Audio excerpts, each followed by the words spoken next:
ఉంది అనేది మాట్లాడదాం. మనతో తెలంగాణ శ్యామ్ జాయిన్ అవుతున్నారు. తెలంగాణ శ్యామ్తో మాట్లాడదాం. శ్యామ్ గారు good morning. Sir good morning sir. Bad morning sir. Telangana ప్రజలందరికీ బ్యాడ్ మార్నింగ్. గుడ్ మార్నింగ్ కాదు, బ్యాడ్ మార్నింగ్ సార్. సార్ చెప్పండి, ఏం జరిగింది అసలు? రాత్రి ఏం జరిగింది? రాత్రి 3 గంటలకు షార్ట్ వేసుకొని ఉన్నాను, పడుకున్నాను. ఇంట్లో మా చెల్లె ఉంది, మా అమ్మ ఉంది, అందరు ఉంటారు, పడుకుంటాము. ఏంటండి మా ప్రజాస్వామ్య పద్ధతిలో మా నిరసన మేము తెలియజేసుకుంటున్నాం, ప్రభుత్వంతో మేము మాట్లాడుకుంటా ఉన్నాం.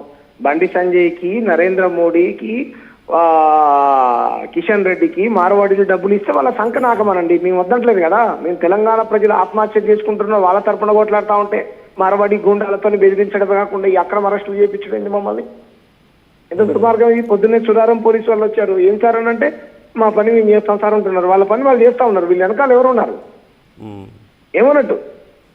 ఈ ఉద్యమాన్ని అణిచివేయాలనుకుంటే బండి సంజయ్, ఖబర్దార్ బండి సంజయ్ హెచ్చరిస్తా ఉన్నా. నా తల్లిని ఏడిపించావు ఈరోజు. నేను వస్తుంటే మా అమ్మ గోడు నేడుస్తుంది. 3 గంటలకు అర్ధరాత్రి ఏం నేరం చేసామని. దేశాన్ని దోచుకున్న దొంగల్ని పట్టుకోవడం చేత కాదు ఈ విధవలకు. పోలీసులు అలా అనొద్దులేండి, అంత హార్ష్గా మాట్లాడొద్దు. కాదు సార్, ఈ రాజకీయ నాయకులకు అంటున్నాను నేను.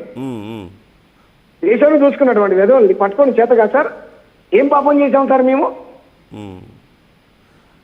కాదు సార్, వాళ్ళు వచ్చారు, వాళ్ళు ఏమనలేదు, నన్ను ఏమనలేదు. వచ్చారు పోలీసులు వచ్చారు, ఇలా రమ్మని చెప్పి ఏమో వాళ్ళని పైనుంచి ఒత్తిడి వాళ్ళకు, వాళ్ళ పని వాళ్ళు చేశారు. అంటే ఇప్పుడు ఎవరి పని అంటారు ఇది? ఓ పక్క మీరు బండి సంజయ్ అంటున్నారు, లేదంటేనేమో పైన మోదీని, అమిత్ షాని కూడా అంటున్నారు. ఇక్కడ తెలంగాణలో కాంగ్రెస్ ప్రభుత్వం ఉంది. వీళ్ళ వెనకాల నుండి ఎవరు సార్? ఈ ఉద్యమాలు చేస్తుంటే వీళ్ళ పంచం చేరింది ఎవరు సార్? వాళ్ళు అడక్క ముందే పోయి మద్దతు ఇచ్చింది ఎవరు సార్? బండి సంజయ్ గారు, లేకపోతే కిషన్ రెడ్డి, మాధవిలత, వీళ్ళు హోంమంత్రి ఆయన కాదు. కాంగ్రెస్ గవర్నమెంట్, కాంగ్రెస్ గవర్నమెంట్ చేపిస్తుందంటారా? వాళ్ళ మాట వింటుందంటారా? అదే సార్ కాంగ్రెస్ గవర్నమెంట్. అదే ఆయన కూడా ఆర్ఎస్ఎస్ రక్తం నుంచి వచ్చినోడే కదా.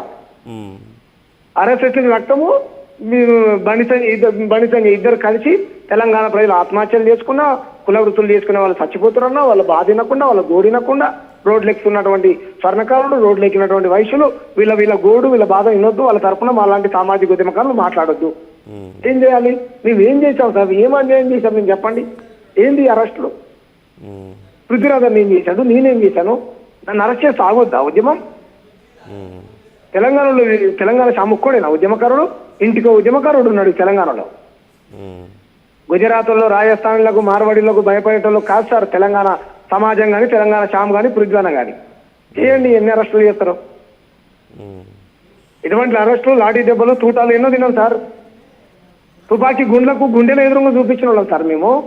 ప్రజల కోసం ప్రాణం ఇచ్చేటోళ్ళం, ప్రజల కోసం పోరాటం చేసేటోళ్ళం. పైసల కోసం బండి సంజయ్ లాగానో, కిషన్ రెడ్డి లాగానో మార్వాడులకు, గుజరాతీ వ్యాపారస్తులకు ఇచ్చేటోళ్ళం కాదు. మీరు మార్వాడి మంత్రులా? గుజరాతీ ఎంపీలా? తెలంగాణ ఎంపీలా? మీరు తెలంగాణ ప్రజలు వేస్తే కదా మీరు ఎంపీలు అయింది. నా తల్లి నేర్పించావు బండి సంజయ్, గుర్తుపెట్టుకో. అర్ధరాత్రి లేచి నా తల్లి గోడు నేడుస్తా ఉన్నది. నా చెల్లె ఉన్నది ఇంట్లో, పాపం తగిలిపి నీకు. నేను తెలంగాణ ఉద్యమకారుణ్ణి, ఒక దళిత బిడ్డని, తబ్బండ కులాల గురించి అనునిత్యం గలమెత్తే అటువంటి వ్యక్తిని.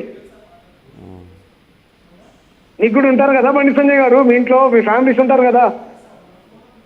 అంటే రాత్రి ఏం చెప్పారు? పోలీసులు వచ్చినప్పుడు నోటీసులు తీసుకొచ్చారా, లేకపోతే కంటిన్యూగా బెల్లు కొట్టారు. కరెక్ట్ 3 గంటలకు వచ్చారు, బెల్లు కొట్టారు.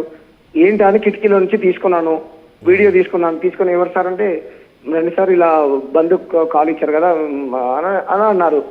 మా అమ్మ మా చెల్లి అడిగి అడుగుతా ఉన్నారు. సరే వాళ్ళు భయపడతారు. అర్ధరాత్రి ఇంత రాత్రి వచ్చి ఎవరు బెల్లు కొడుతున్నారంటే యూనిఫామ్ లో వచ్చారు, పోలీసు వాళ్ళు 3 వచ్చారు. సురారం పిఎస్ నుంచి వచ్చాం సార్ మేము, పైనుంచి మాకు ఆర్డర్స్ అని చెప్పారు. వాళ్ళ పని వాళ్ళు చేశారు, వాళ్ళు ఏమనలే నన్ను. వాళ్ళ డ్యూటీ వాళ్ళు బాధ్యత చేశారు. ఇట్లా వాళ్ళు కంగారు పడతారు కదా సార్. అవును. ఇప్పుడు ఏంటి పరిస్థితి? ఇంతకీ మిమ్మల్ని అరెస్ట్ చేసిన తర్వాత ఏం చేశారు? ఎక్కడికి తీసుకెళ్లారు? సూరారం పోలీస్ స్టేషన్ లో నేను పోలీస్ కస్టడీలో ఉన్నాను సార్. నేను పోలీస్ కస్టడీలోనే ఉన్నాను, సూరారం పోలీస్ స్టేషన్ లోనే ఉన్నాను నేను. ఇప్పుడు ఎక్కడున్నారు మీరు? స్టేషన్ కి తీసుకెళ్లారా లేకపోతే? నేను ఇప్పుడు సూరారం పోలీస్ స్టేషన్ లో ఉన్నాను సార్. ఓ, స్టేషన్ లోనే ఉన్నారు ఇప్పుడు కూడా? స్టేషన్ లోనే ఉన్నాను నేను, వాష్రూమ్ దగ్గర ఇక్కడే ఉన్నాను. ఓకే. మరి ఈ రోజు కార్యాచరణ ఏమైనా ఉందా అసలు? విద్యార్థులు, నేను తెలంగాణలో ఉన్నటువంటి విద్యార్థులకు ఒకటే చెప్తా ఉన్నాను, మీరు మాకు సంపూర్ణమైనటువంటి మద్దతును తెలియజేశారు. ఈ రోజు బంధుకు పిలుపునిచ్చారు. బంద్ని విజయవంతం చేయండి. ఉమ్, బంద్ని విజయవంతం చేయండి. ప్రజాస్వామ్య పద్ధతిలో మన నిరసనను తెలియజేయండి. చీమకు కూడా హాని చేయకండి. ఎందుకంటే తెలంగాణ ఉద్యమం అలాగే చేశాం మనము. ఉమ్, మనం అందరం చట్టానికి లోబడి బతకాలనుకునేటువంటి వాళ్ళము. ఎక్కడ చట్టాన్ని ఉల్లంఘించేటోళ్ళం కాదు. ఈరోజు నిన్న రోడ్ల మీదకి వచ్చి మమ్మల్ని తిట్టారు. అమ్మ నా బూతులు, మేము ఎవరిని తిట్టలేదు, ఎవరిని కొట్టలేదు. ఉమ్, కాబట్టి ఆ బంధుకు పిలిపించినటువంటి వాళ్ళని అరెస్ట్ చేస్తాము, ఉద్యమాలు చేసేటువంటి వాళ్ళని గొంతులు నొక్కేస్తాము, ఇంటికి వచ్చి అరెస్ట్ చేస్తాము.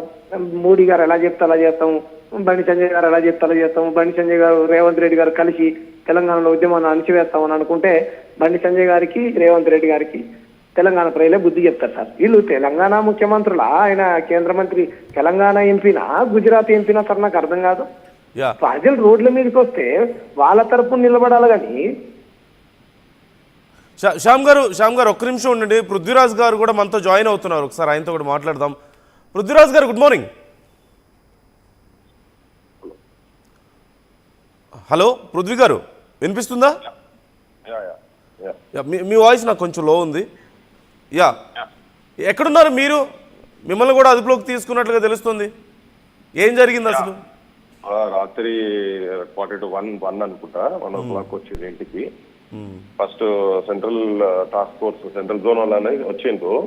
వచ్చిన తర్వాత నేను మాట్లాడిన తర్వాత వాళ్ళ సుపీరియర్స్ మాట్లాడిండ్రు. ఇది ఇక్కడ పద్ధతి అది అని చెప్పని మాట్లాడిన తర్వాత సరే అని పోయిండ్రు. మళ్ళా సరే సార్ ఓకే అన్నారు, ఫోటో తీసుకున్నారు, పోయిండ్రు. మళ్ళీ ఒక 20 minutes తర్వాత మళ్ళా ఓ పెద్ద ఫోర్సే వచ్చింది. ఇక ఫోర్సే వచ్చి తీసుకొని అరెస్ట్ చేస్తున్నాం మిమ్మల్ని అంటే, మరి ఏం ప్రాపర్ వారెంట్ గిరెంట్ ఏమైనా ఉండాలి కదా అంటే ఏమి లేదు, సపరేట్ వచ్చింది. వ్యాన్ లో తీసుకొని వచ్చారు. ప్రస్తుతం అయితే ఇక్కడ నల్లకుంట పోలీస్ స్టేషన్ లో పెట్టిండ్రు వాళ్ళు. పెట్టిండ్రు రాత్రి వెళ్ళిపోయారు అంతే. ఇక్కడ పోలీస్ స్టేషన్ హ్యాండ్ ఓవర్ చేసి వెళ్ళిపోయి టాస్క్ ఫోర్స్. సిఐ కూడా వచ్చిండు. సిఐ కూడా చెప్పినా మీరు అనవసరంగా ఇష్యూ చేస్తున్నారు, అసలు ఏంటిది అసలు దానికి దేని గురించి చేస్తున్నట్టు లేదు, మాకు మిమ్మల్ని అరెస్ట్ చేయమని వచ్చింది, మేము మాకు అంతే ఇన్స్ట్రక్షన్స్ ఉన్నాయని చెప్పి వాళ్ళు చెప్పారు. దేనికి ఏం లేదు, తీసుకొచ్చి కూర్చోబెట్టారు అంతే. ఎప్పటి వరకు కూర్చోబెడతారు? అసలు ఏమి మీ మీద